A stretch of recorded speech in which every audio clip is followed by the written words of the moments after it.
Hi, hello. నేను మీ కర్నూలు కుర్రాడు సుభాన్. మీ అందరికీ తెలిసిన విషయం, నేను ఒక చిత్రం తీశాను. దాని పేరు నాన్న. అది ఈ మధ్య పూర్తయింది.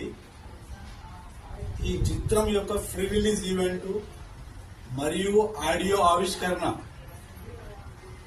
ఈ నెల 18వ తేదీ ఆదివారం సాయంత్రం 5 గంటలకు కర్నూలు సిక్యావ్ సెంటర్ టీజీ కళాక్షేత్రము లలిత కళా సమితి నందు నిర్వహించబడును. ప్రతి ఒక్కరూ ఆహ్వానితులే. మీరందరూ వచ్చి మీ ఆశీస్సులు, మీ అభినందనలు ఇచ్చి మా ఈ కార్యక్రమాన్ని జయప్రదం చేయవలసిందిగా కోరుకుంటూ, మీ కర్నూలు కుర్రాడు